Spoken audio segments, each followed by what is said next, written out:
We're gathered today for a light discussion on the topic of huddle rooms, unified communications and collaboration, and the role of microphones in these spaces right now and in the future. I have a very illustrious panel with me today, and I will let them introduce themselves. Okay, good morning, everyone. Thank you for coming today. This is Takeshi Seno from Audio-Technica Marketing Division. And my main role is, of course, marketing. And I'm in charge of global pro audio market. I'm Noriko Matse from Audio-Technica. Now I'm in engineering department.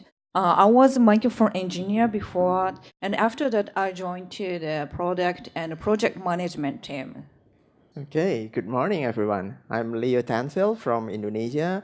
I work for PT Karos Multijaya as a chief engineer in the company.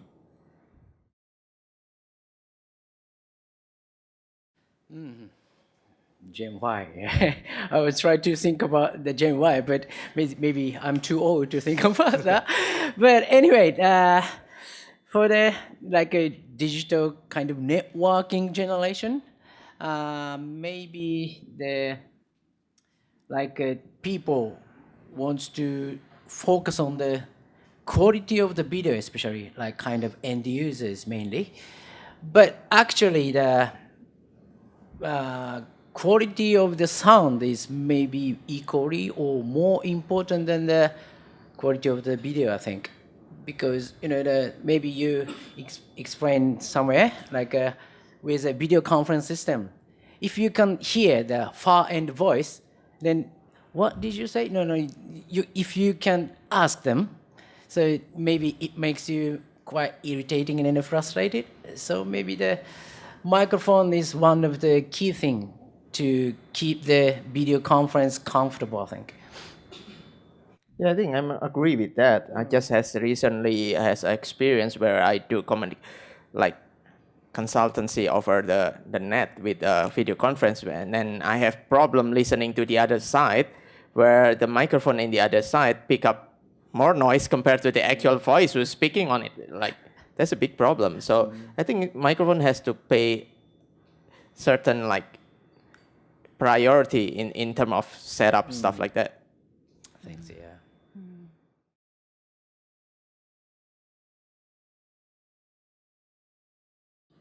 It's about the same because the technology has enabled us to make it easy to incorporate audio and video at the same times. If you use Skype for business, if you use FaceTime, if you use WhatsApp call, it's easy to implement. But to get a proper, good sounding one, that's the difficult part. I think so. Definitely, and I'm also seeing that in huddle rooms is that the experience is becoming the most important thing. Just to move one step ahead, you mentioned FaceTime. You mentioned other Skype for Business, which is also available on your phones. I'm also seeing that the young generation wants to use the platform that they are familiar with. And more often than not, this platform is found on the smartphone. Yes. And the smartphone also has a microphone. So my question would be, does Audio-Technica consider these microphones on smartphones as competitors? And number two, if people are bringing devices in, what does that mean for microphones in huddle rooms, seeing that microphones are being brought in with devices automatically? Okay. Maybe everybody has to use the smartphone or kind of tablet. Then for the microphone, maybe it's necessary to communicate easily with the smart device. So maybe in a huddle room, maybe with camera or with speaker and with microphone all in one system, and then just connect to the smart device. Then it's done. That's a maybe quite nice system. Then maybe hopefully we want to provide that kind of product in the future, I think. For me, when you bring your own devices, we get used to the IT side or maybe the consumer IT side, like smartphone, as you said, as a convenience. Same goes in the huddle rooms. We want something simple. We want something easy to use, something easy to implement. Because from the talks that I have with a lot of Gen Y, it's like, okay, quality, as long as good enough, is okay, but convenience is more important. If I have to set it up, I have to call the IT guy, I have to call the audio guy to set it up. Okay, forget it. Let's just use the phone. That's easier. So implementation is really important to get it really simple, integrated with the devices that you already have. How to interact, how to connect it to your phone or your tablet or your PC or laptop is really important for me. What is being done to make the user experience of Audio-Technica microphones closer to what we find on smartphones? Is that something that we want to do, or is that something that we should not be doing and we should instead be focusing on quality, which is where we beat smartphone microphones very easily? This one is a wireless the boundary microphone, the ATT1006. So this is just you put on the table and then you just start. That's a quite easy to set up, I think. So maybe wireless is one of the solution maybe for the microphone part. We cannot compete with consumer technology, and we should not compete with consumer technology because we are professional audio. We have to go one step beyond. And I feel that manufacturers need to find a very good balance between emphasizing the UX on the product, the user experience, but also not neglect the quality that we provide. And we have to aim for higher quality and an equivalently good user experience. Another trend I'm seeing is flexibility in huddle rooms. So the whole purpose of a huddle room is to enable creativity, enable spontaneity. You want the users to just come into the room and be able to start talking and start their meeting instantly. One of the ways they do this is they don't have fixed seating arrangements. You can just sit wherever you want, and they can be configured into different, for different people. The same space could host 3 people, but it could then be expanded to up to 10. This obviously makes it very difficult for microphones because you need to know where the speaker is sitting in order to have good audio pickup. What can microphones do or how can they change or evolve to enable this creativity and this flexibility and this versatility that Gen Y wants in huddle rooms? If it's the fixed the system, maybe our brand new product is one of the good solution for the fixed room. And then if there are 10 people, then you can sit anywhere, and then only the one microphone can get you everybody's voice. Then there may be detail can explain from Matsui-san. Yeah, we have a Unipoint ear series and a ProPoint series and the installation product. Those are very standard one like this. Just like a microphone, it's very the best way to capture each person's sound quality is the best because it's forced to the speakers directly. But you said to think about if we consider about the situation of the meeting situation, yeah, it's dependent on the topic that they will change, they will arrange it. So to cover the more entire speakers' voices, we are for that situation, we will recommend them to use a boundary microphone. For example, I will show you some examples. So this is our boundary microphone called U843R. So there is a 3 element in it, and it's also available to change the angle because of this is the ribbon on the bottom. So sometimes it capture for the 180 degrees, but by changing this label to the bottom, so it will capture the 120 degree like this. It available to change it. So this solution might be good for such a person who needed to change the situation. But as I said, somebody needed to do it by hand. I came from the other side of the experience as an integrator where we install microphone in a hard room, small places like that. For us, the consideration, the number one, the really important one is to pay attention on the distance between microphone and the talker. Where do you put it? Like if you have the table, what's the relation between the place that where you're gonna put the microphone and the possibility of where the speaker is gonna be? Like, is it huddle room? Most likely they don't stand up and do presentation. They just sitting down in the same tables. Whether like the table is big, is whether the table is small. If I can do it, I will pay attention and try to get it on the table first. If the table is big enough, because if the table is too small, your microphone might be covered with papers, laptops, stuff like that. So it doesn't work that well. Because the closer, the better the quality. That's simple rules. If I cannot get it on the table, I will do on the ceiling. But I have to pay attention on the ceiling. How high is the ceiling? Then we pay attention to the polar pattern. Polar pattern helps, but if the distance relation is wrong, there's no point.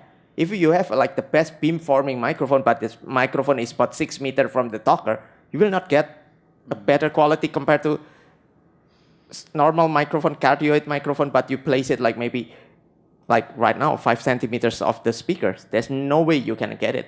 Doesn't really matter the quality of the beamforming.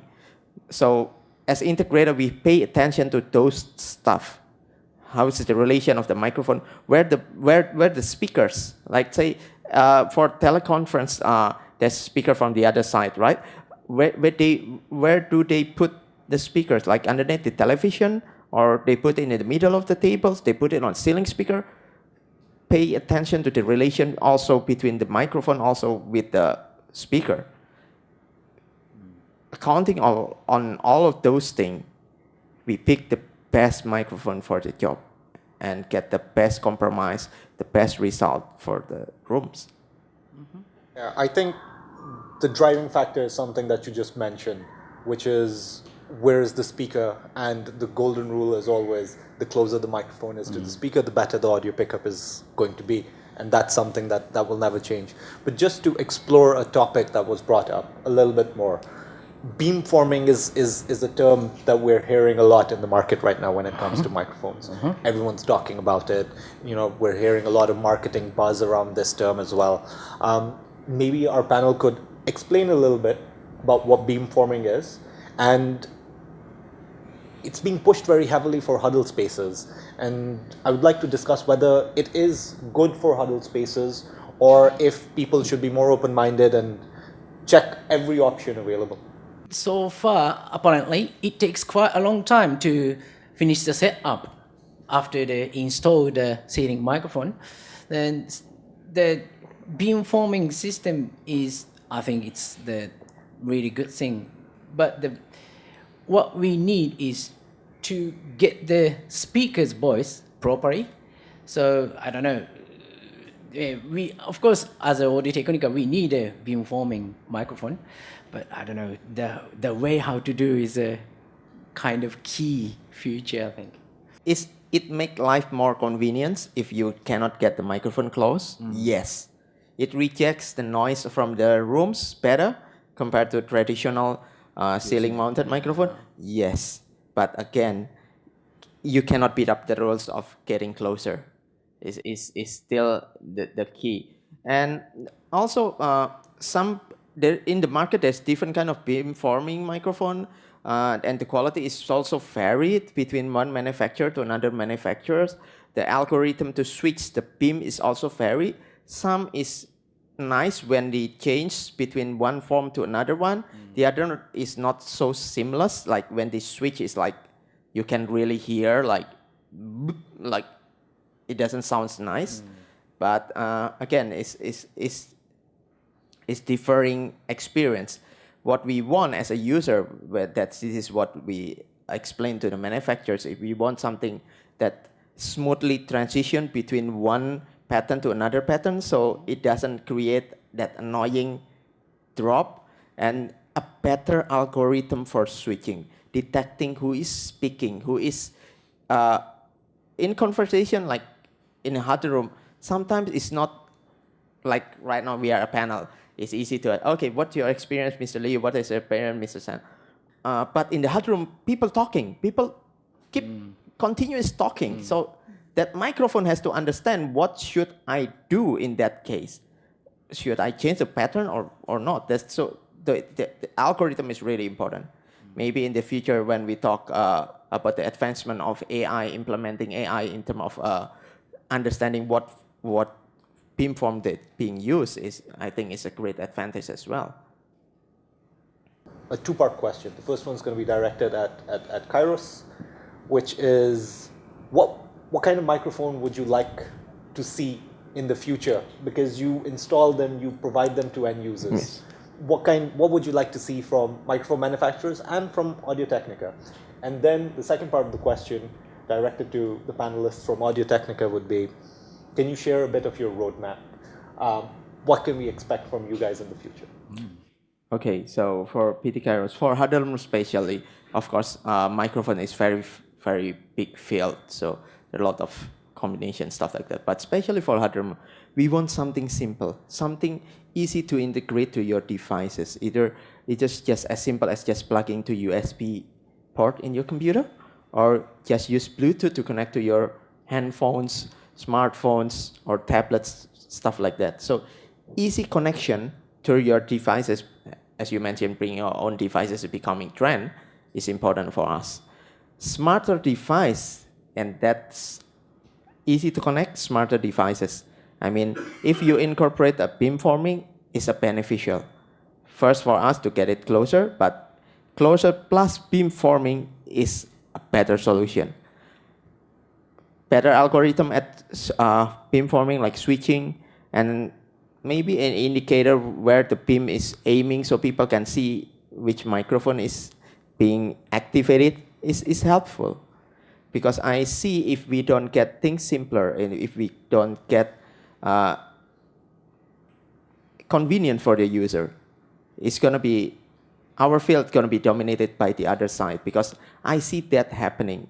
We already see a big project with 90 huddle rooms where the specification is not from the audio business, but from the other side, the IT business, like Apple, Google, then etc. It's like those kind of peoples, like they will dominate it with their devices, because for IT guy, when they set up the huddle room, what they have in mind is the IT devices, not pro audio devices. So we have to talk more, get more information from the business side, from the manufacturer side, from the software provider, from the user. So it's a wide field of information that we need to gather. How to integrate your microphone better with the API provided by the software company.